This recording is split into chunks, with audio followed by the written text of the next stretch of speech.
Okay guys, welcome back to the channel and a massive thank you to Games Workshop for sending over Phoenix Rising. This book is brilliant. I have not put it down since it arrived. I am very excited. As a Drukhari player in particular, I'm excited by some of the stuff in here. As an Eldar fan, I am also quite excited about some of the stuff in here as well. The fluff that is in the front helps progress and refresh everything that happened around Yvraine coming into being and basically being chased down by Shalaxi Hellbane, which is very cool. There is some Theatres of War battles in here. There is rules for Eldari Craft Worlds, which is absolutely chocker. There's rules for Drukhari Obsessions for Witch Cult, Cabal and Covens, and all the Ynnari stuff is in here published. Fantastic news. So let's dive straight in and see what's going on. Of course, this artwork, fantastic. It was released by Games Workshop a while ago. Drazar versus Janzar. And if you want to see how it pans out on the battlefield, go and watch the battle report. We managed to pull it off, guys, and it was fantastic. So we've got the Dathdian, which is what the Eldari race call the Cicatrix Maledictum. So there's all their side of view of that, as well as Yvraine coming into being. We've got the current map of the galaxy as well, which obviously references all the craft worlds, the Exodite worlds as well. So, you know, at least the update in the map with every new piece of lore that comes out. So hopefully we will keep going with this and see where things go. We've got the Hunter Unleashed, which is Shalaxi Hellbane chasing down Yvraine, along with Celeste as well. And we've got the Fates of the Craft Worlds after they've been divided up. A little bit of story for Oathway. We've got the what's happening in Comora as a result of the Cicatrix Maledictum as well. And Ayandin as a result of Prince Uriel's rebirth as well. And a small update to the Harlequin. So there is enough there, a little bit of advancement in the story for everybody, but also the Incarn as well, and where the story is going. And I'm excited. I'm excited.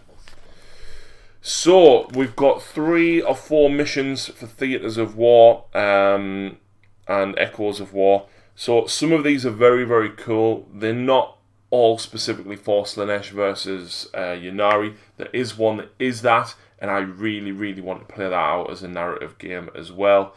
So I'm not going to go over all of these missions, guys. It's just so that you can see what they are. So each of the missions, of course, has different victory conditions and stratagems solely to be used in each of those. So we've got Sky Strike. We have Bitter Reversal,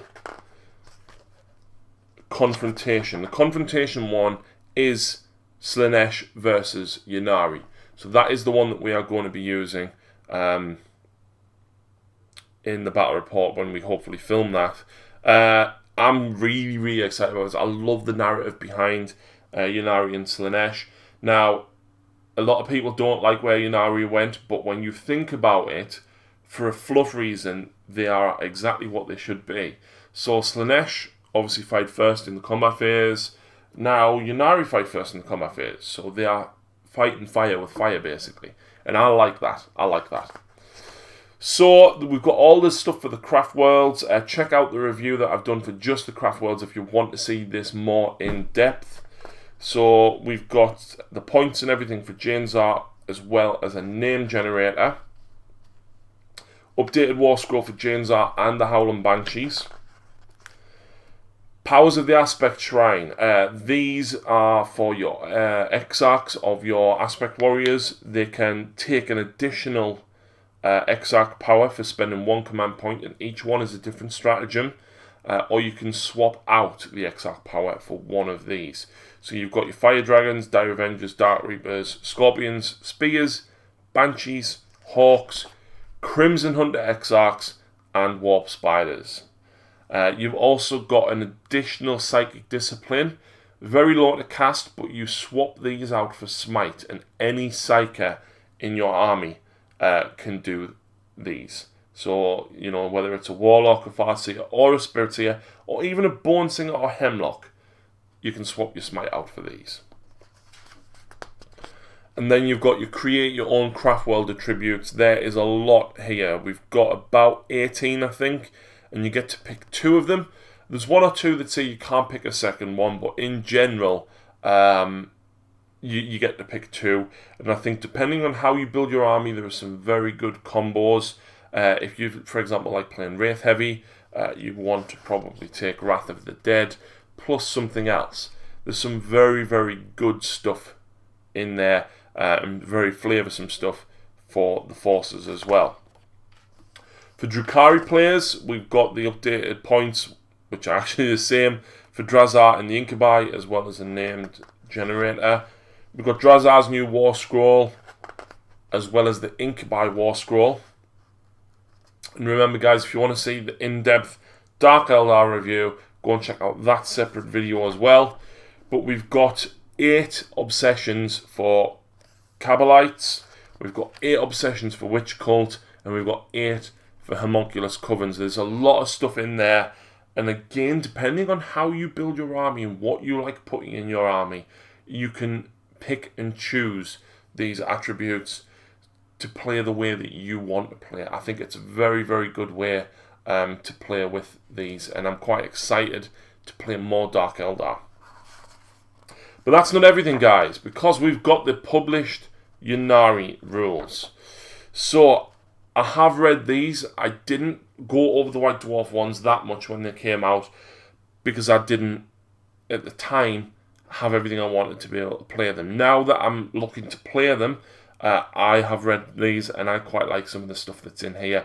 They are very, very heavily combat focused, but essentially from what I understand, they are still the same. You still have to have a detachment comprised of Reborn Drukhari, Reborn Harlequin, and Reborn Asiani. So you can't mishmash in a detachment. It's okay, you can still kind of get away with it though. So all Psychers in the army, however, do take from the Revenant Discipline, and Strength from Death is what it was previously. So fight first or add 1 to your hit rolls in that situation as well. So I don't know if the points have changed, but the Vizark is 80, the Incarn is 280, and your Yvrain is 115. And again, I'm not going to go over all their rules, guys, because I think anybody that's already playing Ynnari already has the White Dwarf and has all of the rules for them. But we've got the data slate for Yvrain with her fluff. We've got the data slate for the Vizark, and obviously the fluff for him. And we've also got the Incarn and the fluff for the Incarn as well. But then we've got all of their stratagems, which a lot of them are copy and pasted, like Fire and Fade and Webway Ambush, things like that. But still, I do like what I read from this, and I think there's some very, very good combos for running a combat-heavy Ynnari army. I'm probably going to give it a go, because I do like my combat armies. We've then also, of course, got the Warlord traits and the Revenant Discipline published as well. And we've also got Relics of Vineyard and their tactical objectives. So that is the Phoenix Rising book, guys. There is a lot of stuff in here. If you're an Eldari fan in general, you want this book. There's no reason not to pick it up at all. I have thoroughly enjoyed reading it, and I just want to say a massive thank you to Games Workshop for sending it out. Remember, guys, if you are interested in just the Drukhari stuff in detail or the Eldari stuff in detail, check out each of those separate videos. But thanks for watching, and we'll see you again very soon.